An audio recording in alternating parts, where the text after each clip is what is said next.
आज मुझे बोहर की सिक्स्थ पॉस्टुलेट प्लस दूसरा एक और सक्सेस जो थी जिसकी वजह से रदरफोर्ड नहीं एक्सेप्ट हुए और बोहर एक्सेप्ट हुआ, वो है हाइड्रोजन का स्पेक्ट्रा। उसको एक्सप्लेन करना है। तो हाइड्रोजन का स्पेक्ट्रा मैं एक्सप्लेन करूं उस, और आज की क्लास में टेस्ट होगा, राइट? मैं उसका आपको स्पेक्ट्रा एक्सप्लेन करूं उससे पहले मैं अगला पिछला सारा एक बार आज आपको कनेक्ट करके दूंगी, बिकॉज इसके बाद हम लेटेस्ट मॉडल पे जाएंगे। जो बोहर के 5 पॉस्टुलेट थे, मैंने पांचों की वजह आपको समझाई, जो उन्होंने हमें समझाई बेस्ट पॉसिबल एक्सप्लेनेशन के साथ कि क्या वजह हो सकती है इस बात की, इस बात की और इस बात की। छठा पॉस्टुलेट एक एजम्पशन था उनका, जिसकी वजह वो उस वक्त बता नहीं पाए, लेकिन उसके बहुत सालों बाद एक साइंटिस्ट आए जो हमारी क्लास में अगली क्लास में आ जाएंगे। उन्होंने बोहर के जाने के 50 साल बाद आके उनके 6 पॉस्टुलेट को एक्सप्लेन किया। This is also beauty of the scientific hypothesis. आप लोगों को अगर क्लास 10th में वो सिलेबस डिलीट ना हुआ था पीरियोडिक टेबल वाला, तो इतना बढ़िया एक चीज आपको बता के भेजी जाती कि मेंडलिफ ने जो पहला पीरियोडिक टेबल दिया था, उन्होंने पहले ही बता दिया था अभी उतने एलिमेंट डिस्कवर नहीं हुए हैं। एक ऐसा एलिमेंट बहुत बाद में ही सही लेकिन डिस्कवर होगा जिसका मास नंबर इतना होगा, एटॉमिक नंबर इतना होगा, और उसको नाम दिया इक्का सिलिकॉन, इक्का एल्यूमिनियम। क्योंकि पीरियोडिक टेबल मेंडलीफ ने जो बनाया उसमें सिलिकॉन के नीचे उन्होंने एक डब्बा खाली छोड़ा, एल्यूमिनियम के नीचे उन्होंने एक डब्बा खाली छोड़ा।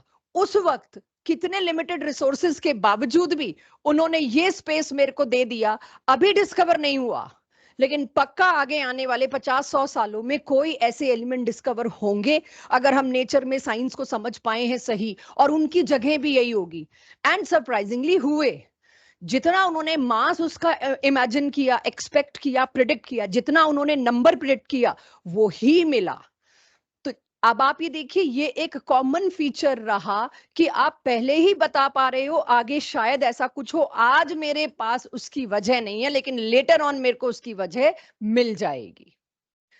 तो उसी हिसाब से सिक्स्थ पॉस्टुलेट है बोहर का, जिसमें आज मैं आपको उसकी वजह नहीं बता पाऊंगी, लेकिन जैसे ही डी ब्रॉगली आएंगे वो इसकी वजह को बता देंगे। अच्छा, सो अब सबसे पहले मेरे पास बोहर पॉस्टुलेट में जो छठा पॉस्टुलेट आता है वो क्या है? वो है, जैसे एनर्जी क्वांटाइज थी, एनर्जी के क्वांटाइजेशन पे हमने 2 लेक्चर बड़े प्यार से डेडिकेट किए। क्वांटाइज्ड का मतलब क्या था? Fixed value. जैसे एनर्जी की वैल्यू फिक्स्ड होती है, एनर्जी की वैल्यू एकदम स्टेशनरी होती है, क्वांटाइज्ड होती है, बिल्कुल वैसे ही एंगुलर मोमेंटम भी क्वांटाइज्ड होता है। तो क्वांटाइज्ड का मतलब आई होप सभी लोग अब जानते हैं, फिक्स्ड, एक पक्की वैल्यू हो गई, ना इधर होगा उसकी वैल्यू ना उधर होगी। तो अब हम ये कहते हैं कि ठीक है, एंगुलर मोमेंटम भी क्वांटाइज्ड है। पहले तो मेरे को पता है एंगुलर मोमेंटम किस चिड़िया का नाम है। मोमेंटम अगर आप देखें तो मोमेंटम क्या होता है? मोमेंटम होता है कोई चीज चल रही है ना, तो हम कहते हैं इसका कुछ मोमेंटम है, मास इनटू वेलोसिटी। लेकिन कोई चीज अगर सर्कुलर मोशन में है, राइट, विद एंगल, उसको कहते हैं एंगुलर मोमेंटम। तो उसकी उसका फॉर्मूला होता है mvr, mass into velocity into radius, क्योंकि सर्कुलर मोशन है। तो mvr क्या हुआ, मेरे पास दिख गया मेरे को, mvr एंगुलर मोमेंटम है। तो बोहर ने बिना खास रीजन दिए एक एजम्पशन दे दी मुझको कि जैसे एनर्जी क्वांटाइज्ड होती थी, बिल्कुल वैसे ही एंगुलर मोमेंटम भी फिक्स वैल्यू रखता है, जो हर ऑर्बिट की फिक्स है, means it is also quantized. क्या है वैल्यू? फिर वो भी दो, फॉर्मूला भी दो, जैसे आपने एनर्जी की दे दी पहले ऑर्बिट की -13.6 दे दी। तो उन्होंने उसकी फिक्स्ड वैल्यू का फॉर्मूला भी मुझको दिया, जो मैंने इतनी देर से लगा रखा था कि आप लोग अब तक नोट कर चुके होंगे। mvr is given by nh upon 2 pi. What is n? nth orbit, 1 2 3 4, कोई भी orbit. What is h? Planck's constant, उसकी वैल्यू अब आपके पास है। What is 2 into pi? Pi 3.14 put करते हैं आप, और 2 एक अगेन कांस्टेंट नंबर हो गया। यानी कि अब आप सोचिए आगे आगे, जैसे अब आप और मॉडर्न कॉन्सेप्ट ऑफ एटम पे, लेटेस्ट मॉडल ऑफ एटम पे आएंगे, तो आप देखेंगे बड़ा सिंप्लीफाई कर दिया। जैसे ही ये टॉपिक खत्म, इस चैप्टर में न्यूमेरिकल ही खत्म, आगे अब आपको काफी दिन तक न्यूमेरिकल ही नहीं मिलेंगे। इसके बाद जब लेटेस्ट कॉन्सेप्ट बनने शुरू हुए, तो सबसे पहली शर्त ही रखी गई, व्हाई सो कॉम्प्लिकेटेड? इतने लंबे लंबे फॉर्मूला, इतनी लंबी लंबी calculation, why making things so complicated. तो इसके बाद उन्होंने ना बहुत इजी 1 2 3 4, बस इससे ऊपर नंबर नहीं जाएगा मेरे पास लेटेस्ट मॉडल में कुछ में भी। तो आगे आगे आप देखेंगे भाई h/2 पाई सारी जगह फिक्स हो गया। मैं h की वैल्यू पुट करूं, 2 की पुट करूं, पाई की पुट करूं, आपको मल्टीप्लाई डिवाइड दूं, उससे बेटर उन्होंने कहा इस h/2 पाई को एक नया सिंबल दे देते हैं, h कट। हिंदी में ऊपर लगती है ना लाइन। तो आगे के जो मॉडल्स आएंगे ना, आप देखोगे ये कैलकुलेशन की समस्या ही खत्म कर दी कि इस पूरे को h कट बोल दिया। क्यों तुम h और 2 और पाई हमसे मल्टीप्लाई डिवाइड कराते हो, लेट्स सिंप्लीफाई द थिंग्स। तो आगे आगे आप देखेंगे h/2 पाई के लिए h कट बोलना शुरू हो जाएगा अगले मॉडल्स में, अभी तो नहीं। तो बोहर के अंदर अगर मैं आऊं तो MVR is equals to NH/2 pi. तो अगर मैं आपसे h कट की टर्म्स में पूछूं जो लेटेस्ट मॉडल है, क्योंकि लेटेस्ट मॉडल ने आके एक्सप्लेन करा बोहर की इस assumption को कि ही वाज सो राइट, इतने सही थे बोहर कि उन्होंने 50 साल बाद क्या होना वो पहले ही अपनी assumption में रख के रखा हुआ था। तो ये बहुत बड़ा उसका पॉस्टुलेट था। तो अगर मैं आपसे पूछूं तीसरे ऑर्बिट ऑफ हाइड्रोजन का एंगुलर मोमेंटम बताइए in terms of h cut, 3h cut, n की जगह 3 तो लिखना है। दूसरे का बताइए 2h कट, आठवें का बताइए 8h कट। ये रह जाएगा आगे कि h कट ही कर दो ना, तुम क्यों इतना लंबा चौड़ा काम कर रहे हो जब कॉमन ही है हर जगह वो चीज। सो इस हिसाब से अगर मैं चलूं तो मेरे को अभी बोहर के इस पॉस्टुलेट को मानना पड़ा। उन्हें कैसे सपना आया ये नो आइडिया, वो डी ब्रॉगली आके बताएंगे कि ये कहां से आई होगी बात। राइट, डी ब्रॉगली साइंटिस्ट जो अगले क्लास में हमको मिलेंगे वो एक्सप्लेन करने की कोशिश करेंगे इसको। यानी अब आपके सामने ही लिखा हुआ है मैंने, लेकिन जब तक एच कट नहीं आया तब तक अगर आपसे कोई पूछे तो फर्स्ट ऑर्बिट का एंगुलर मोमेंटम की वैल्यू क्या होगी h/2 पाई। तो मेरे आज के टेस्ट में एच कट नहीं मिलेगा, अगर मिलेगा तो ये मिलेगा, राइट, h/2 पाई। तीसरे ऑर्बिट का क्या होगा 3/2, मैं 3/2 कर सकती हूँ इसको। तो पहले ऑर्बिट का, तीसरे ऑर्बिट का, दूसरे ऑर्बिट का एंगुलर मोमेंटम आपको पहले ही पता लग गया, इट्स अ फिक्स्ड वैल्यू। क्यों क्या पता नहीं, ओके। ये बहुत अच्छी चीज है। दो लेवल्स के बीच में कितना डिफरेंस होगा एंगुलर मोमेंटम का। पहले लेवल का क्या है बच्चों h/2 पाई, इधर मत देखना, पहले लेवल का क्या है h/2 पाई। दूसरे का क्या है 2h/2 पाई। बोलते अच्छे लग रहे हो, 2 और 2 काटो, h/पाई, राइट। तो पहले लेवल का और दूसरे लेवल का आपके पास है, आप उसका डिफरेंस निकाल के दे ही सकते। दिख ही रहा है डिफरेंस क्या होना है, h/2 पाई वही तो हर एक में जा रहा है आपके लिए एक्स्ट्रा एक। सो दोनों लेवल्स का डिफरेंस, किन्हीं भी दो लेवल्स, सक्सेसिव लेवल्स का डिफरेंस हमेशा एंगुलर मोमेंटम में h/2 पाई है। तभी तो इसको हमने h कट कर दिया था कि ये तो सब में ही डिफरेंस कॉमन ही है, राइट। तो अब आपको इस तरह के छोटे छोटे questions subjective object, not subjective, objective DPP में मिलने शुरू हो जाएंगे। छोटे छोटे ऐसे क्वेश्चन कि कौन से दो लेवल का डिफरेंस पूछ रहे हैं, आप मेंटली प्रिपेयर्ड होगे, दूसरे और तीसरे का बीच का पूछ रहे हैं। सक्सेसिव मेरे को याद है, हम पूछ लेंगे तीसरे और पांचवे का, जिसका आपको याद नहीं है। तीसरे और पांचवे के बीच में क्या होगा, कैलकुलेट मत करना, दो गुना, दो गुना इसका। I need everybody's eyes to be here only. दो लेवल के बीच में क्या डिफरेंस है h/2 पाई। इनमें भी क्या डिफरेंस होगा h/2 पाई। इन दोनों में क्या डिफरेंस होगा 2h/2 पाई। 2 काट दीजिए, h/पाई। ऊपर हायर माइनस लोअर लिखा है, नीचे मैंने भी हायर ऑर्बिट स्पेसिफाई नहीं किया। अगर तो मैं हायर ऑर्बिट यहां पर स्पेसिफाई कर देती हूँ 2, राइट, और यहां पर अगर स्पेसिफाई कर देती हूँ लोअर ऑर्बिट 1, तो डिफरेंस आप निकाल सकते हैं। दो लेवल्स के बीच का मोमेंटम का डिफरेंस निकालना आपके लिए कोई मुश्किल नहीं होना चाहिए। तो बोहर की इस पॉस्टुलेट के बाद मुझे कहां जाना है, एक मेरे पास डीपीपी में क्वेश्चन आया है लास्ट डीपीपी में, जिसमें बहुत बच्चों का डाउट आया, कैलोरी में पूछा गया है। अब तक मैंने आपको एनर्जी की यूनिट जूल, किलो जूल और इलेक्ट्रॉन वोल्ट दी है। आज हम आपको कैलोरी दे रहे हैं, कुछ दिनों में अर्ग्स भी आ जाएगा। तो कैलोरी और जूल्स का रिलेशन एक बार नोट कर लीजिए। 1 calorie is equals to 4.184 joules. इसके बाद मेरे पास रदरफोर्ड की लिमिटेशन जो शायद दूसरी तीसरी क्लास में ही आपको बता दी गई थी, वो लिमिटेशंस को जो एक्सप्लेन कर पाएगा वही नया मॉडल बना पाएगा। तो अभी तक हम बोहर के मॉडल को समझ रहे थे, पढ़ रहे थे, और अब हम इंटरनेशनल काउंसिल के पास बोहर का पूरा मॉडल पेश करने गए। इफ वी आर बोहर, ये होता है जी एटम। तो इंटरनेशनल काउंसिल ऑफ साइंटिस्ट क्या कहेगी? पहले आप हमारे उन सवालों के जवाब दो जिस पे रदरफोर्ड मारा गया। तो उनमें पहला सवाल क्या था? रदरफोर्ड क्या नहीं एक्सप्लेन कर पाया था? Stability of atom. According to Rutherford तो इलेक्ट्रॉन घूम रहा था, और उसके बाद हमने पढ़ लिया था घूमते हुए इलेक्ट्रॉन को तो एनर्जी एमिट करनी पड़ेगी, एनर्जी थक के गिरेगा एंड इट शुड कोलैप्स। तो इसको एक्सप्लेन करना पड़ेगा। इंटरनेशनल काउंसिल क्या कहती है? आपने जो जर्नल, जो पेपर, जो रिसर्च डाला है, अब आप उसमें ये दो फैक्ट्स बताओ। अगर ये दो बता दिए तो we will receive your, we will accept, verify and will award you. तो पहला चैलेंज रदरफोर्ड के पास, सॉरी बोहर के पास ही आया, जो मैं आपको पिछली क्लासेस में बता चुकी, बट फिर भी आज एक बार और बताऊंगी। और दूसरा चैलेंज जो आया, जो अभी तक किसी को आइडिया ही नहीं है, वो आया हाइड्रोजन का स्पेक्ट्रम। तो कुछ लोग मेरी क्लास में ऐसे बैठे हैं जिन्होंने अभी तक स्पेक्ट्रम टॉपिक नहीं पढ़ा और उनको क्लास में ला दिया गया है, और कुछ लोग ऐसे बैठे हैं जो भूल गए हैं, कुछ लोग हैं जो रिकॉर्डेड लेक्चर देख देख के समझ रहे हैं अभी भी चीजों को। तो उन सबको यहाँ पे लाने के लिए, अगर मैं हाइड्रोजन गैस, क्योंकि बोहर ने सारा का सारा अपना थ्योरी का जो भी फोकस था वो एक ही बात पे रखा, बस हाइड्रोजन का स्पेक्ट्रम बता दूं मैं, मेरी लाइफ सेट है। तो हाइड्रोजन का स्पेक्ट्रम क्या था वो फिर से बता दूं।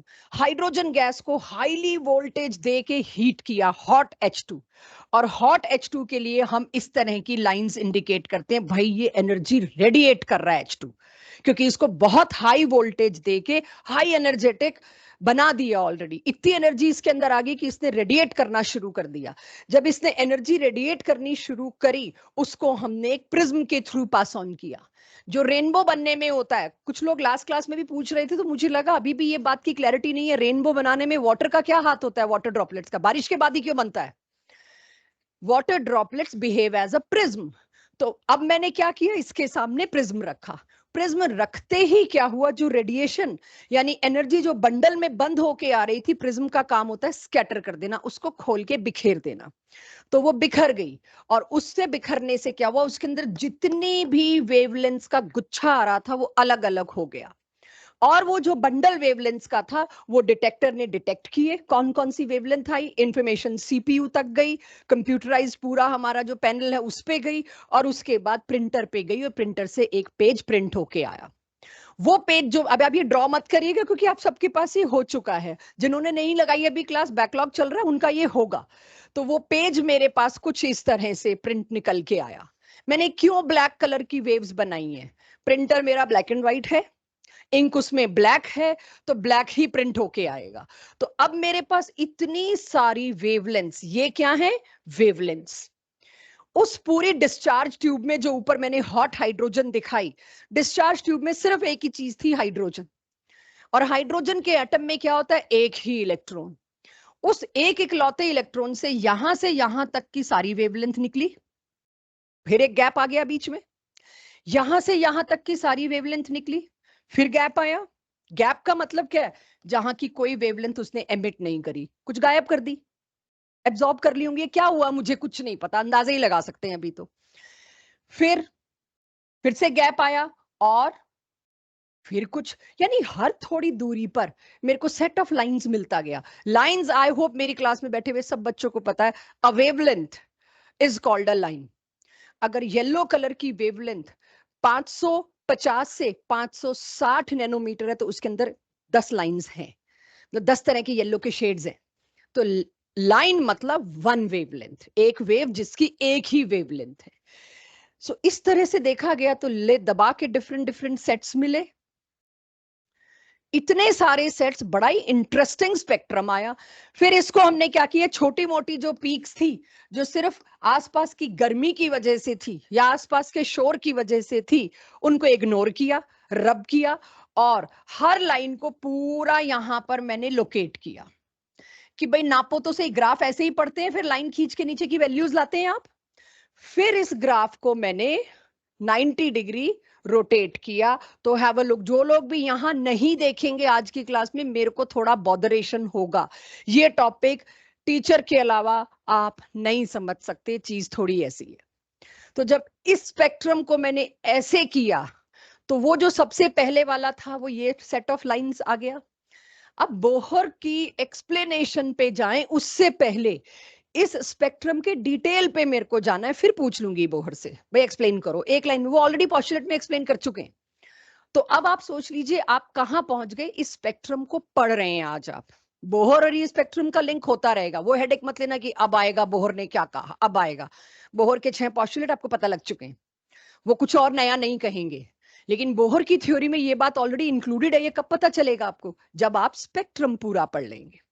तो अभी स्पेक्ट्रम को पढ़ने के लिए साइंटिस्ट लाइमन ने, सोचिए एक साइंटिस्ट की पूरी रिसर्च लग गई सिर्फ इतने पे, जो आपको इतना ही दिख रहा है, राइट। लाइमन साइंटिस्ट ने सबसे पहले सेट की एक एक वेवलेंथ को स्टडी किया। बामर साइंटिस्ट ने सेकंड वाले सेट को स्टडी किया, उन्हीं के नाम पे रखा गया है। Lyman, Balmer, Paschen, Brackett, Pfund, Humphrey. Humphrey आपका जेई नीट और एडवांस में है, पफन तक आपकी एनसीईआरटी रोक देती है। हम्फ्रे आपके एनसीईआरटी ने अभी तक अपने टेक्स्ट में डाला नहीं है, अपने सिलेबस में डाला नहीं है, बट जेई नीट और जेई एडवांस में हम्फ्रे इज देयर। इतने सारे सेट्स लाइंस के, एक एक साइंटिस्ट को अपनी लाइफ के कितने साल इस पे लगाने पड़े होंगे। That's why I am saying ये स्पेक्ट्रा आप किसी बुक, किसी भी किताबों, कोई भी नोट्स कॉपी किसी सीनियर जूनियर की उठा के पढ़ लीजिए, नहीं समझ आएगा। It is a interactive thing.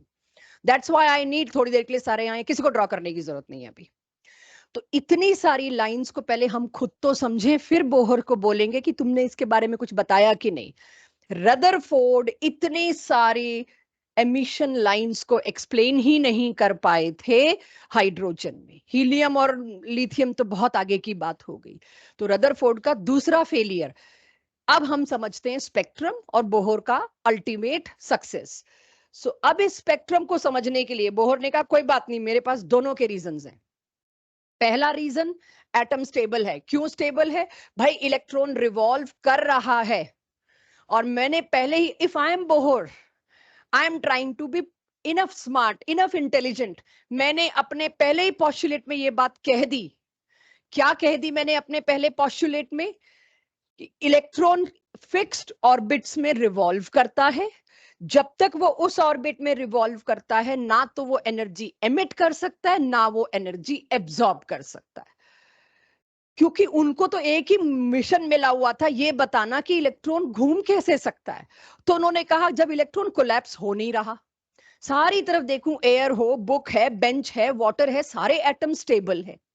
तो अगर सारे एटम स्टेबल हैं तो कुछ तो हमसे कमी छूट रही है। पक्का ऐसा होता होगा कि इलेक्ट्रॉन जब किसी एक ऑर्बिट में रिवॉल्व करता है तो वो एनर्जी एमिट ही नहीं कर सकता। ना ये एनर्जी एमिट करेगा, ना आप बात करोगे इसके falling back to the nucleus, collapse होने की। तो पहला पॉस्टुलेट उन्होंने, पहला उनका असली पॉस्टुलेट यहीं से शुरू हुआ था। एनर्जी इज क्वांटाइज्ड, फिक्स्ड है। एक ऑर्बिट में जब तक इलेक्ट्रॉन घूम रहा है वो उसी में लाइफ लॉन्ग घूमता रहेगा, अनलेस उसको आप जबरदस्ती एनर्जी एब्जॉर्ब कराओ या एमिट कराओ। जब तक आप उसको छेड़ोगे नहीं, वो वहां बिल्कुल स्टेबल है 100 साल तक। तो उन्होंने बड़ी ही, देखा जाए तो बहुत ही चालाकी से सिर्फ एक एजम्पशन दे दी। वो बात अलग है, उसके पीछे उनके सबूत आ गए उसके बाद, बट दे दी एजम्पशन। तो फर्स्ट लिमिटेशन तो उन्होंने बता दिया। आपने ऐसे ही रदरफोर्ड को डिस्क्वालीफाई कर दिया कि इलेक्ट्रॉन घूमता क्यों है, इलेक्ट्रॉन इसलिए घूमता है। फिर ठीक है, आगे चलते हैं। स्पेक्ट्रम।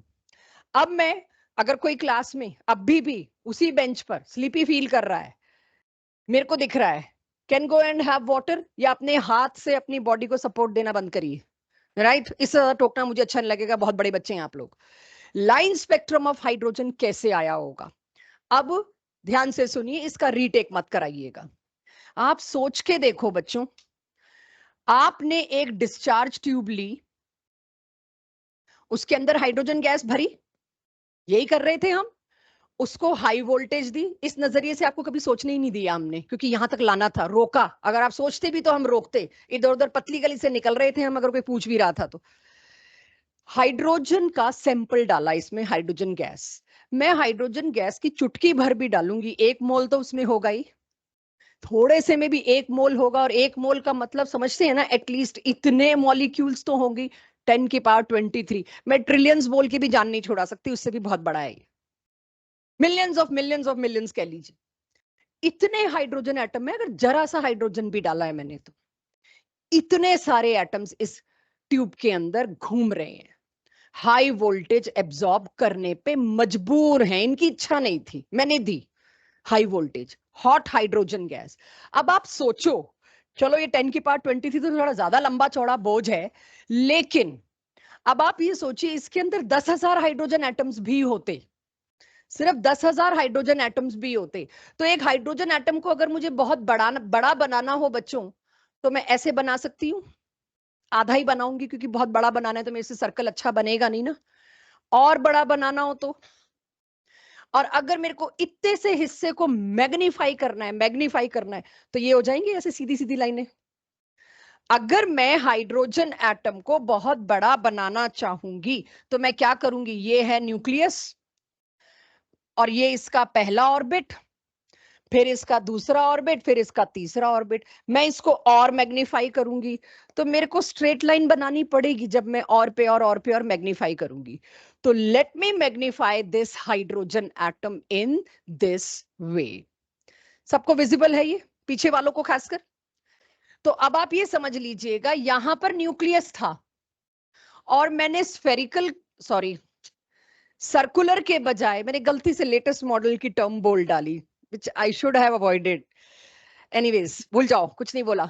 तो सर्कुलर के बजाय मैंने उसको बस खींच के बना दिया फर्स्ट ऑर्बिट।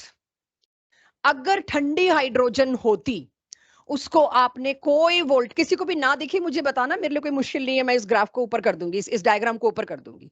अगर हाइड्रोजन ठंडी थी, आप बिल्कुल एनर्जी नहीं दे रहे थे, सारे हाइड्रोजन एटम्स के अंदर इलेक्ट्रॉन कहां रहे होंगे? उस ट्यूब में 10,000 हाइड्रोजन एटम्स हैं, 10 के 10,000 हाइड्रोजन एटम्स में ग्राउंड स्टेट में ही रहेगा। बोहर की कहने की बात है, बात तो सही है, इसी में रहेगा ठंडी हाइड्रोजन। लेकिन आपने क्या किया, उसको दिया तगड़ा वोल्टेज, एनर्जी। जब आपने एनर्जी दी, वो एनर्जी वेस्ट तो हो नहीं सकती, डिस्ट्रॉय तो हो नहीं सकती, तो 10,000 में से 500 हाइड्रोजन एटम ने इतनी एनर्जी एब्जॉर्ब कर ली कि वो उछल के फर्स्ट एक्साइटेड स्टेट पे चले गए। अगले 1,000 ऐसे थे, थोड़े ज्यादा एक्टिव थे, हैं अपनी क्लास में कुछ एक्टिव, आगे आगे बैठे थे, उनको एनर्जी ज्यादा एब्जॉर्ब करनी पड़ गई। ज्यादा एब्जॉर्ब करनी पड़ गई, वो सीधे कूद के कहां पहुंच गए? सेकेंड एक्साइटेड स्टेट, यानी ऑर्बिट नंबर 3, राइट। फिर कुछ डिपेंड्स, प्रोबेबिलिटी, रैंडम, अगर कहीं पर मैं कुछ इक्वली गिराऊं तो किसी के पास दो चीज, अगर मैं यहां से आज टॉफीज गिराऊं तो किसी के पास दो गिरेगी, किसी के पास एक गिरेगा, एक रैंडम प्रोबेबिलिटी होती है।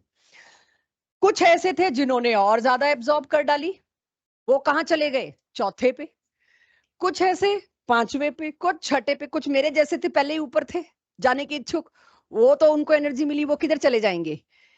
इनफाइनाइट, पूरा निकल ही गए बाहर। यानी कि जो हॉट हाइड्रोजन गैस थी बच्चों, उस हॉट हाइड्रोजन गैस में, उस हॉट हाइड्रोजन गैस में मुझे क्या देखने को मिला? इलेक्ट्रॉन सब हाइड्रोजन एटम्स के ग्राउंड स्टेट पे नहीं है। तो अब ध्यान देना, कहां है? कुछ के सेकंड एक्साइटेड स्टेट पे बैठे थे, राइट, कुछ के थर्ड, मतलब अब मैं ऑर्बिट नंबर बोल देती हूँ, सेकंड एक्साइटेड की जगह मेरे को फर्स्ट एक्साइटेड बोलना था। कुछ हाइड्रोजन एटम्स के इलेक्ट्रॉन सेकंड ऑर्बिट में पहुंच गए उछल कूद करके, कुछ के थर्ड में, कुछ के फोर्थ में, कुछ के फिफ्थ में। आज तक मेरे को 6-7 तक जाना नहीं पड़ा है। इसके बाद डिपेंड करता है बैच पे, अगर जाना पड़ेगा तो मैं तो चली जाऊंगी, उससे पहले समझ आ जाता है। आप लोगों को एक बात बोहर के पोस्टुलेट में बोहर ने पहले ही बोल दी, excited states are short lived, hardly for a fraction of second, millisecond, short lived है भाई। वो एब्जॉर्ब करके ऊपर तो चला गया, बट घर की याद तो आएगी। कुदरत ने तो कहा है बेटा रहना तो तेरे को फर्स्ट ऑर्बिट में ही था, जबरदस्ती किसी के कहने पे तुम पहुंच तो गए ऊपर, अब लौट के तो वहीं आना पड़ेगा, क्योंकि स्टेबिलिटी तो आपको वहीं मिलनी है, नेचर में हर चीज स्टेबिलिटी के लिए भाग रही है, राइट। तो इसको कहाँ आना पड़ा? ग्राउंड स्टेट पे। क्या इसकी एनर्जी हायर थी? इसकी एनर्जी लोअर थी। हायर से लोअर पे जब गिरेगा तो एनर्जी एमिट करेगा। वो जो मैं हॉट हाइड्रोजन के एमिशन के लिए यहां पर बनाती हूं, ये एमिशन इसीलिए तो हो रहा था, इसने एब्जॉर्ब करके चला गया ऊपर, फिर लगा बहुत हो गया, वापस वापस तो इसने यहां पे फेंकना शुरू किया। तुमने जो मेरे को एनर्जी दी, मैंने थोड़ी देर अपने अंदर रखी, उस वक्त गो टू हेल, संभालो अपनी एनर्जी, मुझे वापस ग्राउंड स्टेट पे लौटना है। उसी एनर्जी को हमने प्रिज्म में पकड़ लिया। तो ये जब नीचे आएगा सेकंड से फर्स्ट पे, थोड़ी देर बाद मैं तुम लोगों से इनकी वैल्यूज भी पूछने वाली हूँ, और तुम्हें पता है वैसे तो, एक की तो मैंने लिखी हुई है। तो तुम्हें पता है सेकंड से फर्स्ट पे अगर 500 हाइड्रोजन एटम्स के अंदर सेकंड पे गया होगा, सेकंड से फर्स्ट पे गिर रहा होगा, तो कितनी ऊंची पीक आएगी? वो ऊंची पीक 500 तो कम से कम होंगे एक मोल में, 1000 तो कम से कम होंगे। चलो ठीक है, कोई एक ऐसा भी तो था जो तीसरे पे पहुंचे हुए थे, 10,000 में से 1000 शायद ऐसे हो जो तीसरे पे पहुंच गए, उनका भी यही होगा। यहां पहुंचेगा, गिरेगा, एनर्जी एमिट करेगा। चेतन, क्या सेम एनर्जी एमिट करेगा सेकंड से फर्स्ट गिरने वाले और थर्ड से फर्स्ट? डिफरेंट। जब एनर्जी डिफरेंट है, मेरी क्लास बताए मेरे को, एनर्जी डिफरेंट है तो लेमडा भी डिफरेंट होगा। एक और लाइन, बहुत सारी लाइन एक्सप्लेन करनी है ना मेरे को, नंबर ऑफ लाइंस मैं कर रही हूं एक्सप्लेन। फिर उसके बाद जो चौथे पे पहुंचा हुआ था, उसको भी घर की याद तो आनी है, वो भी लौट के आया, उसने और ज्यादा एनर्जी एमिट करी। ज्यादा एनर्जी मतलब और छोटी वेवलेंथ। एनर्जी और wavelength are inversely proportional to each other. छठे सातवें तक मुझे यूजुअली जाना नहीं पड़ता, बट चलो, सारे गिरेंगे घर पे वापस। इन सारी लाइंस में क्या कॉमन है? सारे जिस लेवल पे फॉल कर रहे हैं वो सेम है। ग्राउंड सेट मत बोलो अब। सारे जिस लेवल पे फॉल कर रहे हैं, गिर रहे हैं, वो लेवल सेम है, दैट इज फिर ग्राउंड स्टेट हो गया। ग्राउंड स्टेट छोड़ दो उसको अब। फर्स्ट, सारी वो लाइंस जो इस वजह से आई स्पेक्ट्रम में, जिनमें इलेक्ट्रॉन किसी भी और हायर ऑर्बिट से गिर रहा था एक ही लेवल पे, वो था लेवल 1। उन सारी लाइंस को इकट्ठा कौन से साइंटिस्ट ने पढ़ा? सबसे पहले मैंने किसका नाम लिया? लाइमन। आगे भी दोबारा आ जाए, किसी को लगे कि हमें नाम नहीं याद तो अब मैं आगे लिखवाऊंगी, डोंट वरी। बस ये जो आगे बैठे हुए हैं, अगर ज्यादा इस चीज में आए ना कि मैं फटाफट आगे का बोल दूं, पढ़ लूं, मुझे इरिटेशन होने के साथ साथ सबसे बड़ी प्रॉब्लम है आपका फोकस लूज, जहां होना चाहिए वहां ना हो के बाकी सब जगह।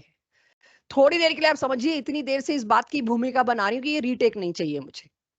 सो ये आपके पास सेट ऑफ लाइंस, जिन साइंटिस्ट ने पढ़ा उनके नाम पे हमने इसको डेडिकेट कर दिया। अब मेरा सवाल तुम लोगों से है, अगर इलेक्ट्रॉन की जगह तुम हो, last bench, then second last, then third last, ये तीनों बेंचेस से पूछ रही हूं, तीसरे इलेक्ट्रॉन पे तुम हो और तुम्हें कूद के गिरने का मौका दिया जाए नीचे, कैसे कैसे पसंद करोगे? तुम्हारी चॉइस क्या है? थर्ड से पहुंचना है, घर वापस पहुंचना है, पहले सेकंड पे। अब आप कहते हो थर्ड से सीधे फर्स्ट पे, बिल्कुल, और उसके लिए मैंने ट्रांजिशन बना रखा है। ट्रांजिशन क्या होता है? एक जगह से दूसरी जगह जाना। तो थर्ड से आप फर्स्ट पे गए, दूसरा ऑप्शन क्या है? मैंने लिटरली आप तीनों बेंचेस पे जो बच्चे बैठे हैं उनके मुंह में आंसर डाला है, right? I literally added this, कि बस इतना ही बोल दो, अब मेरी लैंग्वेज से क्लियर था तो उसमें मुझे जरूर सपोर्ट किया करो, कि मुझे पता लग जाए कि आप लोगों को चीजें आ रही हैं। बस पर्पस ये है, कहीं भी आपको डिमोटिवेट करना है, डिमीन करना नहीं है। तो जो तीसरे नंबर पे बैठा है वो क्यों सीधा फर्स्ट पे गिरे? गिरना ही तो है। थर्ड से हो सकता है वो पहले सेकंड पे आए, सेकंड से हो सकता है फिर फर्स्ट पे आए। क्या इन लाइंस में, अभी अब तुम बताओ, उस वक्त कह रहे थे मैंने सुना नहीं, अब इन लाइंस में क्या ऐसी लाइन ऑलरेडी बनी हुई है जो 3 से 2 पे आ रहा हो? क्या 3 से 2 पे आने वाली लाइन है? मुझे तो नहीं दिख रही। 2 पे कौन आ रहा है? 2 पे लैंड करने वाली तो कोई लाइन ही नहीं बनी हुई बेटा। क्या 3 से 2 पर गिरने की पॉसिबिलिटी है? इसमें नहीं है। मैंने मिस करी, इसका मतलब तभी मैंने पूछा भाई, जो तीसरे नंबर पर इलेक्ट्रॉन कूद के 500 पहुंच गए थे, वो 500 में से हो सकता है 250 तो सीधे फर्स्ट पे गिरे, और बाकी बचे 250 हो सकता है कहीं ना भाई, पहले तो मेरे को गिरना है 2 पे, रेड कलर पसंद आ रहा है, पहले मेरे को इस सीढ़ी पे पैर रखना है। वॉच, थर्ड वाला पहले गया सेकंड पे और सेकंड के बाद गया फर्स्ट पे, दोनों रास्ते आ गए। अब फिर से चेक करो, ये जो थर्ड से सेकंड पे क्या गया, इस जितनी एनर्जी किसी की मैच नहीं हो रही, क्योंकि एनर्जी तो है ये। आपने देखा मैंने गैप कम किया इन डायग्राम्स में, डिफरेंट लेवल्स धीरे धीरे धीरे चिपकते जाते हैं। तो जो ये गैप है वो किसी से मैच नहीं कर रहा, तो इसकी वेवलेंथ किसी से क्यों मैच करेगी, राइट? अब फोर्थ वाले पे बात करते हैं, फिर तो ये बात तो खुल गई भाई, अब तो फैल गया मामला। जो फोर्थ पे था वो सीधे 1 पे तो गिरा, लेकिन वही बात है, अगर 1000 ऐसे इलेक्ट्रॉन थे जो फोर्थ पे पहुंच गए, 1000 हाइड्रोजन एटम्स में अपने अपने में, तो फोर्थ वाला भी तो ये कर सकता था, पहले गिरता सेकंड पे, सेकंड से फिर, अरे मैं मेरे को पता, अब तो तुम्हें आ गया बस, लेकिन एक एक ने बोलना है ना, फोर्थ से गिरता सेकंड पे, सेकंड से गिरता फर्स्ट पे। बट अब आप लोग बोल ही रहे हैं फोर्थ से थर्ड पे भी तो गिर सकता था, ठीक है, तो थोड़ा दूर बना देती हूँ। आपको पता है मैं कैसे बंडल बना रही हूँ, वो भी अगर आप स्मार्टली ऑब्जर्व करें तो मेरा इरादा क्या चल रहा है यहाँ, जो एक जगह पे, सेम जगह पे गिर रहे हैं उन्हें इकट्ठा बनाऊं, मेरे इसमें ये चल रहा है इस वक्त। तो अब फिफ्थ वाले पे आऊं, जो फिफ्थ पे पांचवें ऑर्बिट पे थे, वो या तो सीधे फर्स्ट पे गिरेंगे, या पांचवें वाला कहेगा नहीं, पहले सेकंड पे, और सेकंड से फर्स्ट का रास्ता तो ऑलरेडी तुमने ड्रॉ कर लिया, कितना डार्क करोगे इस लाइन को, बार बार ये लाइन तो पीक ऊंची होती जाएगी, उसका सिग्नल बड़ा तगड़ा आता जाएगा। इसी तरह से फिफ्थ वाले को मैंने बिठा दिया पहले सेकंड पे, लेकिन फिफ्थ वाले पे भी तो ये चॉइस है, वो हो सकता है पहले किस पे गिरे, तीसरे पे। आप देखना मेरा ये देखना बच्चों, पूरा जो रोड मैप चल रहा है, फिफ्थ से गिरा, देखना तो यहीं पड़ेगा यार, ठीक है, फिफ्थ से गिरा थर्ड पे, थर्ड से गिरा सेकंड पे, सेकंड से गिरा, सारे रास्ते ट्रैक करती आ रही हूँ, सारी पॉसिबिलिटी बनाती आ रही हूँ। तो अब फिफ्थ से मैंने किस पे, थर्ड पे भी बना दिया, फिर बात आती है फिफ्थ से फोर्थ भी तो गिर सकता था, फेयर। आपकी कॉपी में बनाइए और मैं घूम के देखूंगी यहां कितनी कितनी कितनी लाइंस आ गई। आप लोगों को स्पेक्ट्रम बनाने में सिर्फ आपसे एक गलती हुई है, जिस गलती की वजह से सारा सिस्टमैटिक अप्रोच हिल गया। व्हाट आई टोल्ड यू, एक ही लेवल पे गिरने वाली लाइंस का बंडल एक साथ बनाइए। और क्यों, उसकी वजह आएगी अभी कि सिमेट्री क्यों बनाए हम, राइट? तो सिमेट्री नेचर में हर जगह फेवर्ड है, तो अपनी कॉपी में भी फेवर करिए, आपकी खाने की थाली में भी सिमेट्री होती है, तो symmetry is favoured and you should give everything possible in symmetrical way if possible. तो अब आप ये सोचिए, मैंने आपको इतने के बाद कह दिया खुद बनाओ, क्योंकि मुझे पता था काट पीट होगी, दोबारा बनेगा तब अच्छा याद रहेगा। अब आप यहां देखिए, मैंने थर्ड से 2 पे गिराया, फोर्थ से भी 2 पे गिराया, फिफ्थ से भी 2 पे गिराया, सिक्स से गिराया और 7 से गिराया। अभी तो मैं आपको अपनी गलती बताऊंगी, मैंने तो पोस्ट ग्रेजुएशन में की थी, कि मैंने क्या की थी, वो भी जब सेमिनार है, एचओडीज ने मेरे को रेट करना है, मेरी डिग्री पे आना है, वो तो मैंने तो और महान लेवल की करी थी, तो छोटी मोटी गलती तो हम करते भी नहीं थे। अब इसके बाद आप लोगों ने क्या किया पता नहीं, आगे कहां उलझ गए आप। लेवल नंबर 3 के ऊपर हर ऊपर वाले लेवल से गिराइए। तो यहां पर, और अब मैं उसको बकायदा प्रूफ के हिसाब से दिखा रही हूं, देखिए फोर्थ वाला इलेक्ट्रॉन गिरा 3 पे, फिर किसी को लगा यार 3 पे थोड़ी रहेगा, उसने यहां भी लाइन बना दी।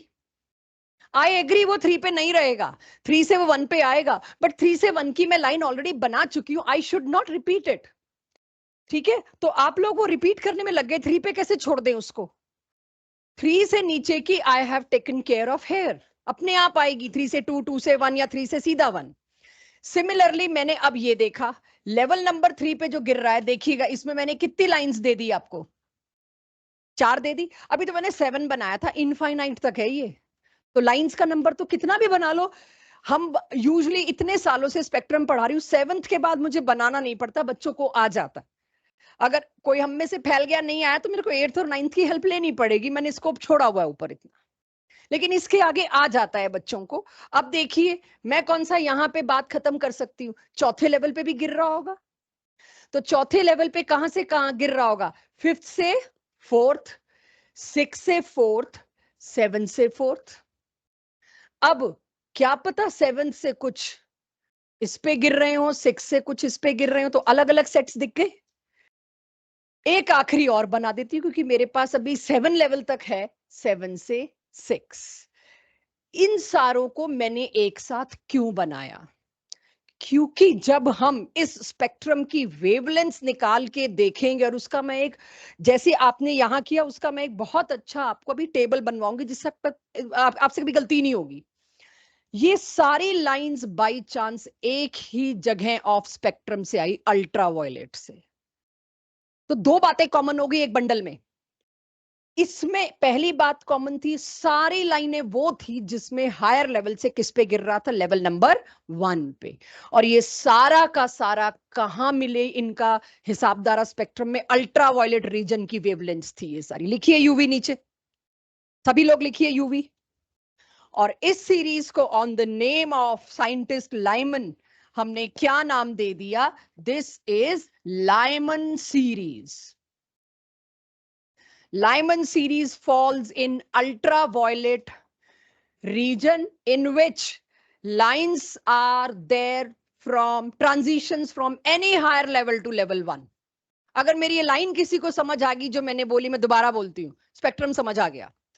Lyman series is set of lines which fall in ultraviolet region, which is responsible due to transition from any higher level to level 1. You will kill it if you say this line. आपने खत्म कर दिया इस पूरे spectrum को। इसके बाद अगर आप ये लाइन बोल देते हैं, सामने वाला 2 बार सोचेगा कुछ सवाल पूछूं भी इसमें कि नहीं, बिकॉज आपने नब्ज पकड़ ली इसकी। इसके बाद तो फॉर्मेलिटी है पूछना। सेम गोज दूसरा लेवल, दूसरा बंडल, ये आया विजिबल रीजन में, तो लिखिए इसके नीचे, ये आया विजिबल से, और इसको किस साइंटिस्ट के नाम पे दिया गया, बामर। अब लिख लीजिएगा लाइमन बामर, धीरे धीरे आपको याद भी तो होने चाहिए। सोचिए एक एक साइंटिस्ट लगा एक एक के लिए, तो इतना आसान नहीं था, तो आपको एक लेक्चर तो लगेगा। इस पे एक एक साइंटिस्ट लगा एक एक वेवलेंथ के सेट्स पे। लाइमन बामर के बाद, लाइमन बामर अगर लिख लिया हो तो मुझे नहीं पता बातचीत क्यों होती है, मैं कहां स्कोप छोड़ रही हूं बातचीत का, मुझे कितना स्ट्रिक्ट होना है कितना रूड होना है आप ही डिसाइड करेंगे। सो बामर सीरीज किसमें लैंड करी, विजिबल। विजिबल माने विबग्योर, पक्का विबग्योर रीजन से मुझे ये मिला। इसके बाद आता है पाशन। मैं अभी कॉपियां बंद करवा के कुछ सुनूंगी, इसमें से तुम सबकी कॉपियां भी बंद होंगी और मेरा स्क्रीन भी इनविजिबल होगा। सुनने वाली हूं कौन से रीजन की कौन सी और क्या, एवरीथिंग। तो इसके बाद मेरे पास एक और जो रीजन आया, या रेदर एक और जो series I, Lyman बामर bracket Paschen, sorry Lyman Balmer Paschen, I am sorry, लिखिए ये जो रीजन आया ये है पाशन। अच्छा स्पेलिंग सॉरी, मैं अभी दे देती हूं, PASCHEN, पाशन। ANEN कुछ भी हो सकता है नाम में, आप उसके इतना हेडेक मत लीजिएगा। पाशन सीरीज, पाशन सीरीज कौन से इलाके से मिली, इंफ्रारेड, IR। पाशन सीरीज कौन से जोन से मिली, IR।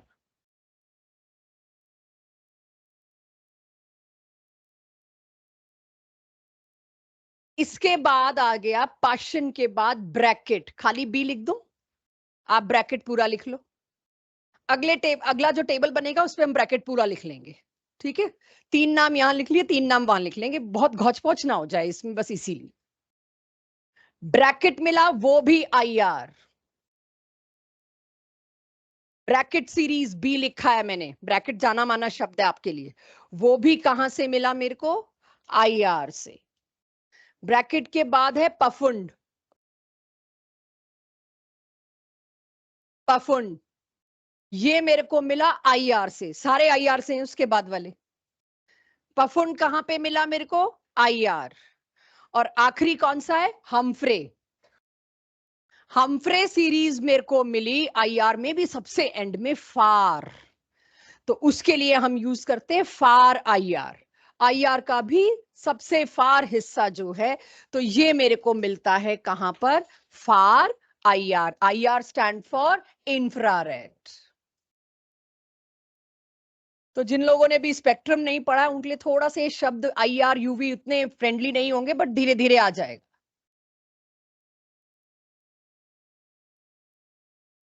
आज बातें बहुत हो रही हैं, इट्स बॉदरिंग मी। अननेसेसरी डांट खाओ, अननेसेसरी।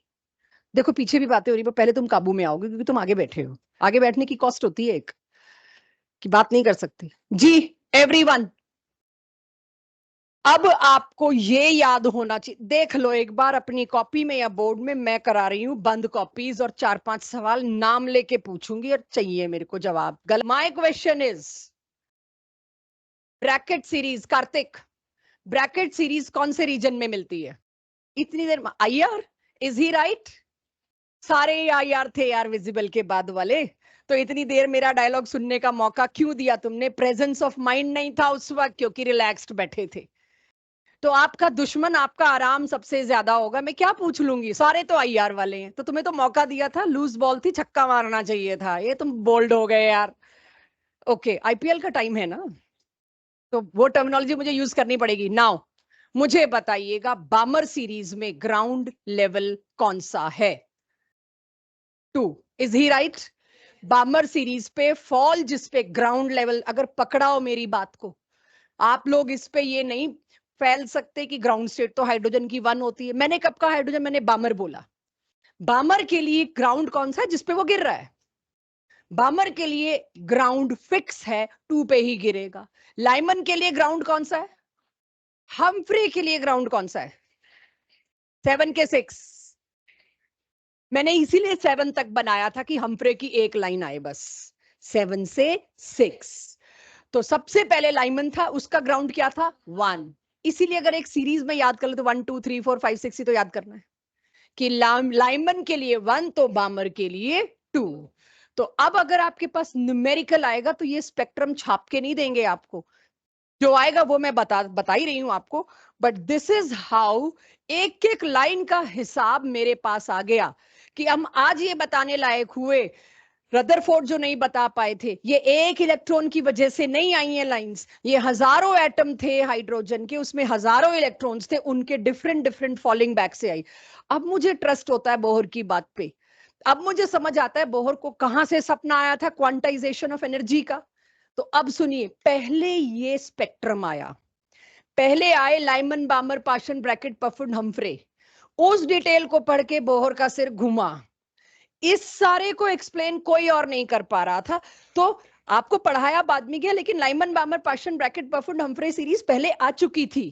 ये सारा का सारा हिसाब किताब आ चुका था, और ये ओपन चैलेंज था, कोई एक्सप्लेन करे हाइड्रोजन के स्पेक्ट्रम में इतनी सारी लाइंस IR से, इतनी सारी लाइन विजिबल से, और इतनी सारी लाइन UV से निकल के आ रही है, कैसे?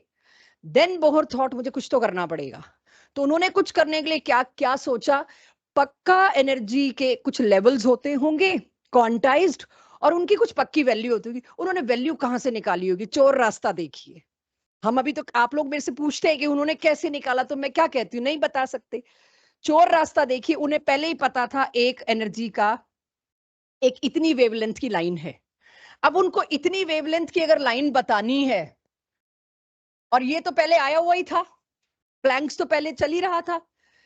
जब उनको पता है कितनी वेवलेंथ बतानी है मेरे को, उन्हें ये पता है H और C क्या है, तो उन्हें ये भी तो पता है एनर्जी गैप कितना बताना है। जब एनर्जी गैप मेरे को पहले ही पता है मेरे को कितना बताना है, इन दोनों की कितनी दे लूं? गैप मेरे को 10 इलेक्ट्रॉन वोल्ट मैनेज करना था, तो दे दिया उन्होंने। उनके फॉर्मूले में देखा, -13.6 खुद से उन्होंने दिया है, हमने डिराइव नहीं किया। तो गैप ही तो उनको 10 इलेक्ट्रॉन वोल्ट मैनेज करना था, उन्होंने -13.6 और कुछ दे दिया। -14 देते तो -14 लेके बैठे होते। तो ये चोर रास्ता आप समझिए कैसे एक्सप्लेन हुआ। जब आप मेरे से लास्ट क्लास में भी पूछ रहे थे तो मेरे को कुछ ऐसे ही बोलना पड़ा, मजबूरी होती है, आपको पता है अगली क्लास में पता लगेगा, लेकिन उस वक्त मैं बता नहीं सकती थी। तो पहले ये आया, फिर बोहर के दिमाग की बत्ती जली कि सब कुछ तो हो रखा है, सिर्फ वैल्यू ही तो देनी है, नोबेल प्राइज मिल रहा है। तो उन्होंने फॉर्मूला दिया कि इस लेवल की एनर्जी पक्का ये रही होगी, इसकी ये रही होगी, तभी यहां से यहां गिरने वाले इलेक्ट्रॉन की वजह से एक ये लाइन, हजारों लाइन एक्सप्लेन करने लायक वो बन गए अप टिल इंफिनिटी। तो इस तरह से पिद्दे से एटम को हम अभी ढूंढ रहे हैं। तो जब आप लोग पूछ लेते देख नहीं सकते, देख सकते होते तो इतनी लाइव्स लगी होती इसके ऊपर। सो यहां पर मेरे पास सबूत आ गया कि हाइड्रोजन के स्पेक्ट्रम की इतनी लाइन सिर्फ एक वजह से थी, पक्का एटम के अंदर क्वांटाइजेशन एनर्जी है। इसके बाद किसी का मुंह नहीं खुला कि कोई इसको चैलेंज कर सके कि क्वांटाइजेशन मैं नहीं मानता। फिर बता, सब कुछ सही मैच कर गया एक्चुअल और थियोरेटिकल से। That's why some hypothesis is assumed to be correct. तो अब ये सबको पता लग गया। अब अगर मेरे पे कोई क्वेश्चन आया तो मैं ये ग्राफ, ये स्पेक्ट्रम बार बार तो नहीं बना सकती। आपको पता है कितना तो पेज लगा और कितनी गलतियां हुई। तो बाकी की कॉपी मैंने नहीं देखी, काफी कचरा भी हुआ होगा कई जगहों पे। और जब मैं बता भी दूं मैंने क्या गलती की थी, मैंने पूरा सेमिनार दिया, 15 नंबर का सेमिनार, जो मेरी मार्कशीट में जाना था एचओडीज के सामने, नर्वसनेस में इंसान क्या क्या कर जाता है, सारा बढ़िया एक्सप्लेन किया मैंने। बस ये कर दिया, एरो ऊपर लगा दी। और एचओडीज, इनऑर्गेनिक ऑर्गेनिक फिजिकल के एचओडीज लेके बैठे हैं। हम सेमिनार्स का रूल होता है, क्रॉस क्वेश्चनिंग होती है, तो हम अपने फ्रेंड्स को पहले ही क्वेश्चन दे के रखते हैं, तू ये पूछियो, तू ये पूछियो, और तू ये पूछियो, और मैं इसका जवाब दूंगी, और किस वक्त पूछियो। और एचओडीज का जब मन आए जो मन आए पूछ लेते हैं, उन्होंने हमें रेट करना होता है। मैं जैसे ही उतरी, फ्रंट डेस्क पे जो मेरे फ्रेंड्स बैठे थे उन्होंने मुझे बता दिया, अंजना तू पूरा उल्टा कर गई है। मैं कहा क्या? कैरो ऊपर बना गई है। एमिशन स्पेक्ट्रा कब होता है? जब हायर से लोअर गिरो। करी ना बेवकूफी, बेहूदगी, बट हो गई, जो था। आपको हमेशा बताती हूँ कि मैंने ये की हुई है। बाई चांस एचओडीज को क्यों नहीं पता चला, या वो मेरे पे तरस खा गए, आई डोंट नो, बट मुझे उस दिन ये पता चल गया, टीचिंग स्किल तो है, कि जब उन लोगों ने उस वक्त नहीं टोका तो उन्होंने इसलिए नहीं टोका कि शायद मेरा फ्लो ठीक ही है कि ब्रेक नहीं करना चाहिए।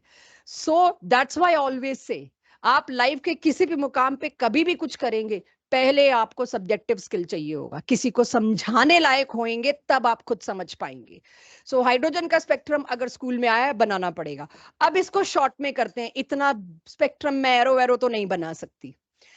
आज के बाद +2 में अगर आप +1 के सिलेबस को रिवाइज करेंगे तो ये हाइड्रोजन का स्पेक्ट्रम पीछे वाला नहीं रिवाइज करोगे, बस ये टेबल चिपका लोगे अपने रूम में कि यही है पूरा स्पेक्ट्रम, इसी पे ही है। इसके बाद तो न्यूमेरिकल्स खत्म है, इसका तो 1 2 3 आ जाएगा। चलिए मेरे साथ लिखिए इसको। लाइमन सीरीज का रीजन कौन सा था? अब तक तो याद हो गया होगा,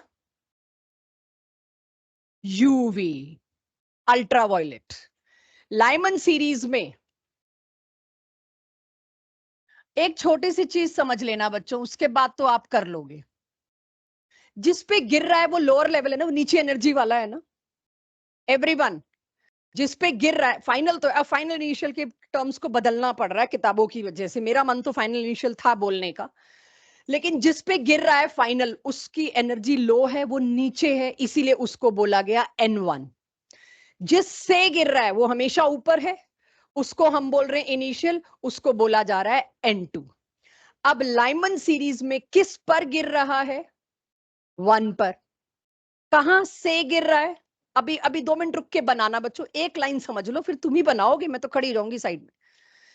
किस पर गिर रहा है फाइनल? That is N1। वो तो लाइमन का फिक्स है, सारे 1 पे गिरेंगे। अगर मैंने आपकी कॉपियों में कटवा कटवा के बनाए ना होते, बनवाए ना होते, आपको ये याद नहीं होना है। किस से गिर रहा है? 2 3 4 एंड सो ऑन। इसी तरह से बामर पे आऊं, बामर किससे था और किस पे गिर रहा था? किससे? And so on. ये आप कर लेंगे। अब अगली चीज, हर गुण करना कोशिश। पहली लाइन, सबसे कम एनर्जी एमिट करने वाली लाइन या ट्रांजिशन कौन सा होगा? सब लाइमन में सबसे छोटी लाइन, सबसे कम एनर्जी गैप किस ट्रांजिशन की वजह से होगा? 2 to 1। सबसे छोटा एनर्जी गैप क्या था? 2 to 1। आप आगे के न्यूमेरिकल तभी कर पाएंगे जब ये आएगा। न्यूमेरिकल तो जस्ट एक फॉर्मेलिटी होगी, ये चाहिए होगा। सबसे बड़ी लाइन कौन सी होगी? इन्फिनिटी से 1। तो सबसे बड़ी लाइन क्या हुई? Last line. दोनों लेकिन गिर किस पे रही है? 1 पे। करिए अगले को कंप्लीट। ये टेबल बनना चाहिए, इसके बिना ये टॉपिक पूरा नहीं है। जी हो गया सबका? हम पे तक पहुंच गए? नहीं भी पहुंचे, नहीं भी कर पाए, तो बाकी बचा हुआ आप घर पे कंप्लीट कर सकते हैं या मेरे न्यूमेरिकल्स करवा देंगे बीच में जैसे ही टाइम मिले। बट आपको 2 या 3 बना के उसके बाद इसकी नब्ज तो पकड़ ली होगी कि क्या मेरे से पूछा गया। अब आपको स्पेक्ट्रम सोचने की जरूरत है, बनाने की नहीं।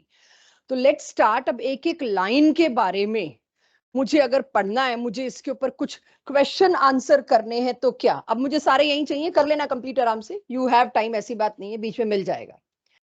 किसी भी सेट ऑफ लाइन की, चाहे वो लाइमन हो, चाहे वो बामर हो, चाहे वो ब्रैकेट हो, किसी भी सेट ऑफ लाइन की फर्स्ट लाइन हमेशा कौन सी कहलाएगी? जिसकी एनर्जी सबसे कम, जो लाइन सबसे छोटी। ये कभी मत भूलना, स्पेक्ट्रम की लाइंस एनर्जी बताती है और कुछ नहीं।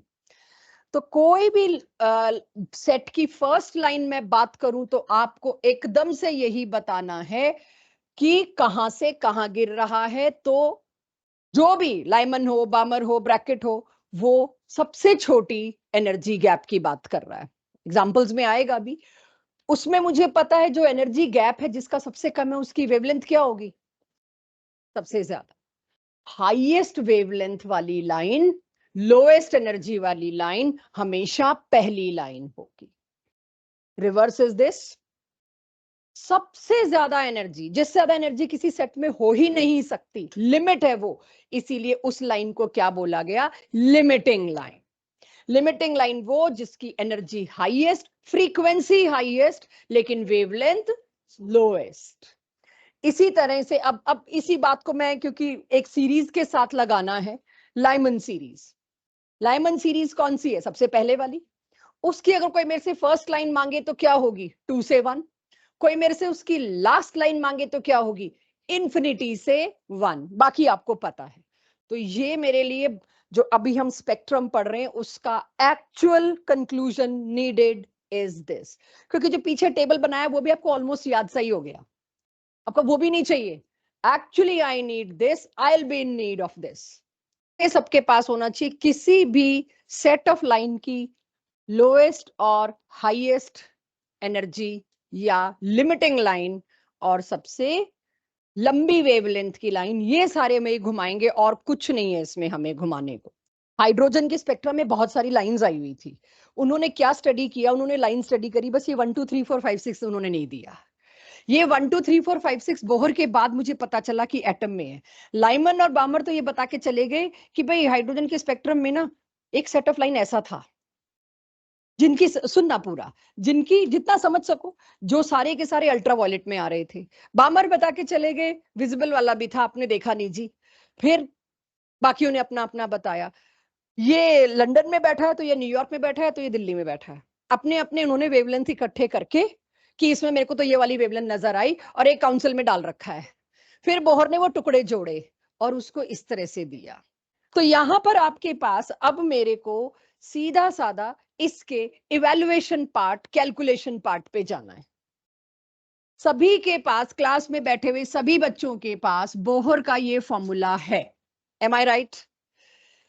2.18 इंटू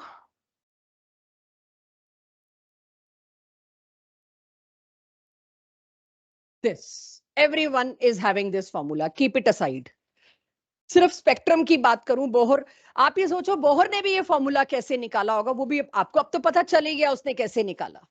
लेकिन इसको साइड में रखिएगा, ये इसलिए ले आएगी, आई नो मिलता जुलता फॉर्मूला आ रहा है बट ये अलग ही चीज है। बट फिर भी अगर मैं इसको और ओपन अप करूं तो क्या होगा? डेल्टा ई की जगह आप लोग जिन्होंने प्लैंक्स पढ़ लिया वो क्या लिख देंगे? hc/λ। अभी कुछ नोट मत करो बच्चों, अभी यही देखो एवरीवन, ये नोट करने लायक नहीं, आप पहले बहुत बार कर चुके हैं और इसकी भी जरूरत भी नहीं पड़नी मेरे को।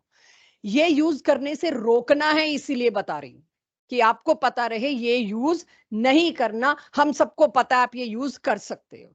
फिर क्या फायदा हुआ स्पेक्ट्रम पढ़ने का अगर यहीं आना था दोबारा? तो सुनिएगा, आप ऑलरेडी क्या जानते हो। आप ऑलरेडी ये बात जानते हो, कोई भी एनर्जी गैप का वेवलेंथ आप निकाल सकते हो। कैसे? आप पता लगा लो कि जी चौथे से दूसरे पे गिर रहा है, फोर्थ से सेकंड पे गिर रहा है, ठीक है, उसका डेल्टा ई आप निकाल दोगे मेरे को इस फॉर्मूला यूज करके, लास्ट क्लास इसी पे लगाइए। डेल्टा ई निकाल दोगे तो एच सी बाय लेमडा से आप मेरे को लेमडा निकाल के दे दोगे, आई नो दैट। लेकिन उस सब की वजह से इसको इसके साथ कैलकुलेट करना पड़ा। एलएचएस में डेल्टा ई की जगह एच सी बाय लेमडा लिखना पड़ा, 1 बाय लेमडा वहीं रोकना पड़ा, एच और सी को इधर लाना पड़ा, और ये तामझाम करना पड़ा। इस पूरे स्पेक्ट्रम को इजीली सॉल्व करने लायक बनाने आए रेडबर्ग, जो आज आपकी डीपीपी की हेडिंग पे भी है, रेडबर्ग फॉर्मूला। साइंटिस्ट रेडबर्ग ने कहा आप इतना लंबा क्यों जाते हो, let me give you a shortcut formula, उसमें यहां पर नीचे एच और सी तो आएगा, उन्होंने इसको भी सॉर्ट करके दे दिया हमको। तो उन्होंने कहा, रेडबर्ग साइंटिस्ट ने, कि आपको एक आसान सा फॉर्मूला देते हैं। आप सभी जानते हो, शुरू की पहली या दूसरी क्लास में मैंने बताया था व्हाट इज वेव नंबर, जब इस्तेमाल होगा होगा ये कह के छोड़ दिया था।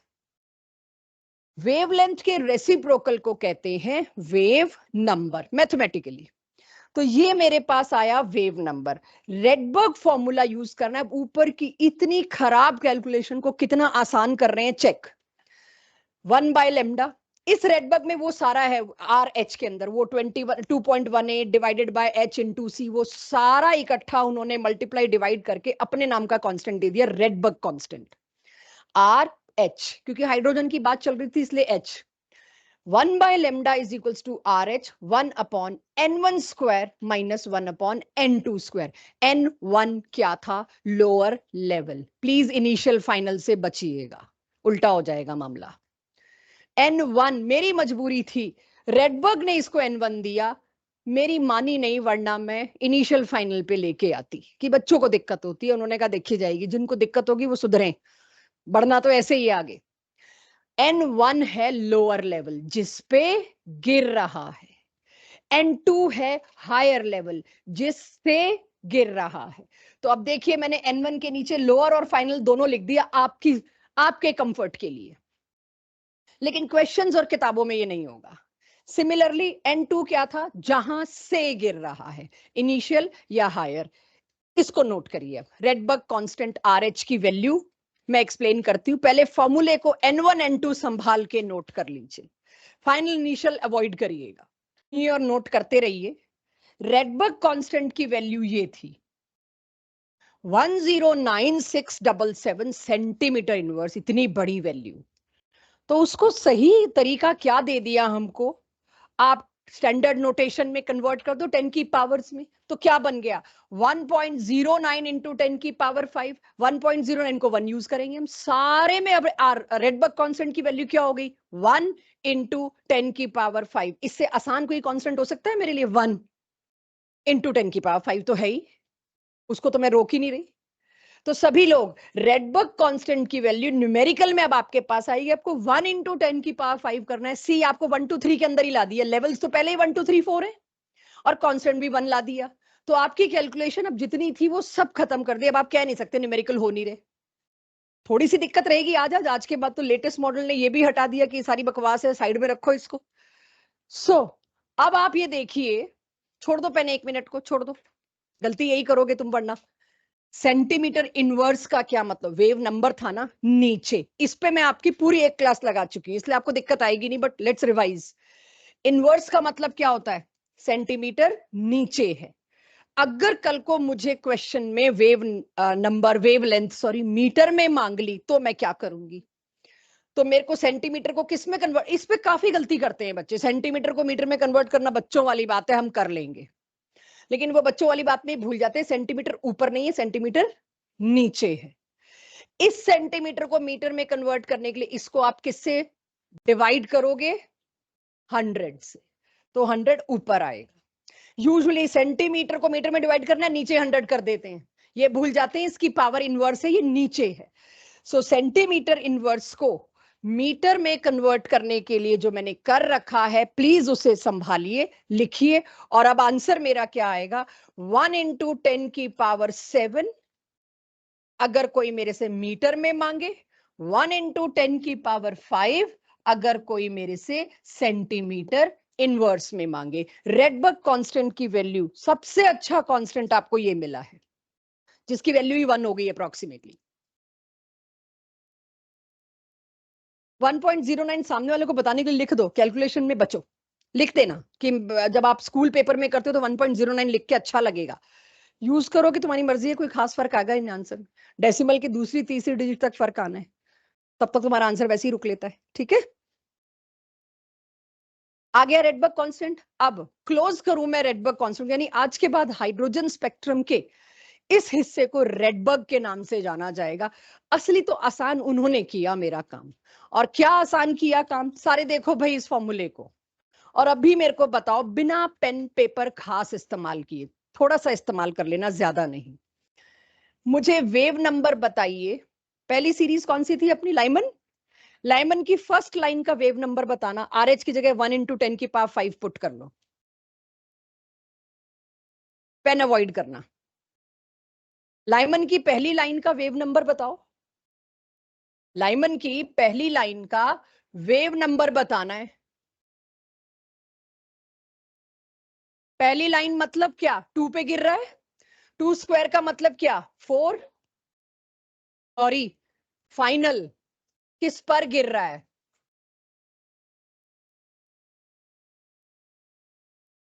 3/4 को भी कर दो यार, 0.75 कौन सा औखा है। 3/4 का मतलब 0.75 होता है। तो अगर देखा जाए तो पेन की जरूरत तो नहीं थी, सीधे आप ओरली बता बैठे। तो ये मतलब देखिए आप बोहर और इतने सारे साइंटिस्ट का कंट्रीब्यूशन क्या रहा। आप यहीं बैठे बैठे बता सकते हो हाइड्रोजन के अंदर ऑर्बिट नंबर 2 से जब ऑर्बिट नंबर 1 पे इलेक्ट्रॉन गिरेगा ना, तो वो इतनी वेव नंबर की लाइन एमिट करेगा। लेकिन ये जो मैंने हवा हवा में किया, कुछ का हुआ, कुछ ने जबरदस्ती सिर हिला दिया, तो एक आधा क्वेश्चन तो करना है ना। I am waiting for this. गलती करोगे पक्का, ये भी गारंटी है। I am waiting for this. चलिए मैं फॉर्मूले में वैल्यू पुट कर रही हूं, बाकी मैम्स हैं दोनों, किसी को दिक्कत हो तो वो पहुंच जाएंगे। मैं फॉर्मूले में वैल्यू पुट कर रही हूँ। 1/λ=RH। मैं सेंटीमीटर में चलना पसंद कर रही हूं, तो 10⁵ और इधर क्या लेना था, एज जिनको नहीं समझ आया उनके लिए, बाकी आप अपनी कॉपी में कर सकते हैं। पहले मेरे को क्या लेना था, फाइनल जिस पे गिरता है, और मेरे पास क्वेश्चन में कौन है, 5 से 2। तो यहां क्या लिख दूं सीधे, 1/4 - 1/25 लिख दूं, 2 स्क्वायर बाय 5 स्क्वायर। यही हो रहा है। बस अब तो आप करो सॉल्व। यार इसकी कैलकुलेशन में तो था ही कुछ नहीं, ये आया। अभी रुकना बच्चों, देख के मुझे अभी आंसर नहीं आया, लेकिन मेरे को इतना तो पता है यहां इतना तो हैंडल हो जाएगा। अब ये 2 0 इधर थे, तो ये 2 0 इधर के 2 0 से मैनेज हो जाएंगे। तो मैं अभी 21 × 10⁵ ले रही हूं, बट ये मेरा है 1/λ। क्वेश्चन में पूछा है लेमडा, क्वेश्चन में वेवलेंथ पूछी है। देखिए फाइनल वेवलेंथ निकालिए उस लाइन की जिसमें ये ट्रांजिशन हो रहा है।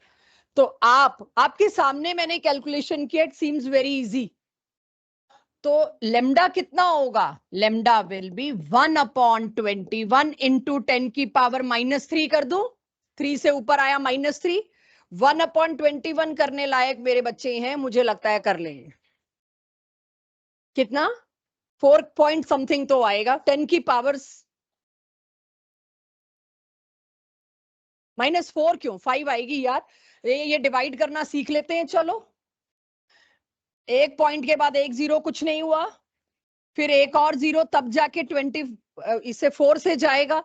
तो दिख रहा है मेरे को 0.04 इंटू वॉट, 10⁻³ अब इसे करिए मैनेज, क्या होगा आंसर आपका। 2 इधर करनी पड़ी मेरे को, -5। Yes, centimetre. तो आंसर मेरा हुआ 4 × 10⁻⁻5 centimetre is the wavelength. Clear everyone. तो आपको सिर्फ ट्रांजिशन पता होना था। रेडबर्ग कांस्टेंट की वैल्यू 1 हमने आपको फ्री कर दिया। हाँ, ये जो छठी और 7वीं क्लास की मैथ्स है ये थोड़ी औखी है। आपको आप गाली नहीं दे सकते अब कि कैलकुलेशन बहुत थी। ये छठी सातवीं की मैथ्स जो है, I agree this is the most difficult stage, कि ये कैसे करोगे आप लोग, बस ये समस्या आएगी, ये कर लोगे तो टॉपिक कर लोगे। चलिए अब न्यूमेरिकल से ध्यान हटाते हैं। मुझे एक क्वेश्चन बताना, अब आप स्पेक्ट्रम आपके सामने नहीं है और मैंने आपको भुला दिया, पर्पस ही वही था कि भुला दूं। अब आप कोई कॉपी नहीं देखोगे और मुझे बताओ, और 100% गलत करोगे। 5th लेवल से, पहले मैं टेस्ट में देख लूं सेम तो नहीं चला गया है। एनीवेज, एनसीईआरटी बैक एक्सरसाइज का क्वेश्चन है मेरे पास। 6th लेवल पे कोई इलेक्ट्रॉन है, राइट? इलेक्ट्रॉन, अब आपको पता है ऐसे बहुत सारे होंगे, 500, 1000, 10,000, जितने भी हो सकते हैं। लेवल नंबर 6 से अगर सभी इलेक्ट्रॉन वापस गिर रहे हैं तो वो टोटल नंबर ऑफ कितनी लाइंस देंगे उस स्पेक्ट्रम में? 6th से पता था, पता था। मैं अभी टाइम दे रही हूं, है मेरे पास टेस्ट में तो टाइम है। 21, ओके। लेवल नंबर 6 बोला है ना मैंने, 6 से नीचे गिर रहे हैं। 4 एक तरफ से आया, 4। तुम लोग बनाना मत, बनाओगे तो आज की सारी क्लास बर्बाद है, तुम मत बनाना। 20 और 21, 5 5, दो ही। दो तो यार थोड़ा, 5 तो मेरे को फिर भी समझ आ रहा है क्यों आया, दो तो नहीं मैं समझ पा रही। लेवल नंबर 6 से लेवल नंबर 1 पे गिरना है। उस, सुनो क्वेश्चन पूरा सुनो, शायद कुछ मिस कर गए। लेवल नंबर 6 से फाइनली अरे भाई, सोना है, गोल्ड है इसके अंदर लाइन में, ठीक है? सुनो, लेवल नंबर 6 से हर इलेक्ट्रॉन को फाइनली ग्राउंड स्टेट पे आना है। How many total lines it will create? 15, 20, 21, 15 और 5, कुछ नेगोशिएट करो, बीच में एवरेज करो। 19, ऐसे नहीं यार। ज्यादातर बच्चों ने क्या सोचा? एक ये, एक ये, एक ये, 5 वाले तो ये थे, 5 वाले तो ये थे। क्यों भाई, जिसको 5वें पे छोड़ा है वहीं लटका रहेगा, उसको भी तो नीचे आना है। 5वें, चौथे, तीसरे, दूसरे वाले की लाइफ भी तो 1 मिलीसेकंड की है। तो 5 वालों को तो पहले बता दूं, आगे बढ़ो। 14, 15, वो 21 वाले कहाँ हैं? गलत कर दिया था। इसका एक शॉर्टकट फॉर्मूला, डीपीपी खोलो, सबके पास है डीपीपी, योशिता की मेरे पास से देती हूं।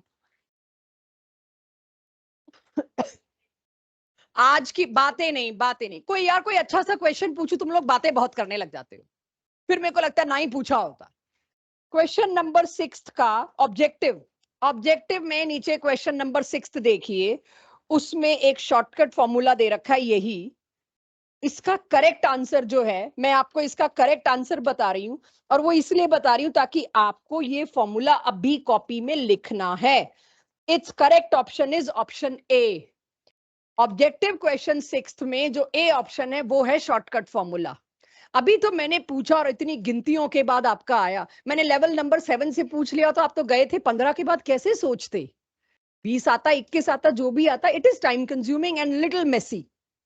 Better is this shortcut formula. Question number 6 का A option is your formula. उतारिए इस फॉर्मूले को अपने पास, ये फॉर्मूला आपके पास होना चाहिए। To count maximum lines, maximum number of lines क्या होंगी? क्वेश्चन नंबर 6 में मैंने ऑलरेडी दिया ही इसलिए था कि आपको फॉर्मूला याद करवाना है। n2 minus n1, I hope n2 n1 अब सबको पता है। n2 minus n1 plus 1 divided by 2। अब मेरे को इस फॉर्मूला के यूज से बताओ, 7वें से दूसरे पे गिरेंगी तो इलेक्ट्रॉन 7वें से दूसरे पे ही आया, 1 पे आना ही नहीं है उसने। पुट पुट कैलकुलेट वैसे मत करने लग जाना। 7 से 2 दूसरा, ऑर्बिट नंबर 7 से 2 गिरेगा तो 7 से 2, 7 से 1 नहीं। केशव 7 से 2 गिरेंगी तो कितनी lines? Use this formula and give me answer. 7 से 2 पे अगर इलेक्ट्रॉन गिरेगा तो कितनी लाइंस? सारे इलेक्ट्रॉन 7 से जो चले हैं फाइनली सबको 2 पे आना है। एक तरफ से आया 10, चेक। 6 से 1 15 थी, तो 7 से 2 भी मुझे लगता है 15 ही होनी चाहिए। मेरा दिमाग तो ये कहता है, मैं काहे फॉर्मूला भी सोचूं। Just I am thinking differently कि आसान तरीका ढूंढूं मैं। तो अगर मेरे पास, बाकी तुम लोग बताओ, मतलब मैं तो तुम्हें मिसगाइड करने के लिए खड़ी हूं इस वक्त। 15 आएंगी, 10 आएंगी? Okay, anyone for 10? कर लेंगे? रुक जाओ। हाँ हाँ, मुझे पता है, मुझे टेस्ट भी पता है, अब 20 मिनट भी पता है। चलिए, यहां तक किसी को कोई डाउट?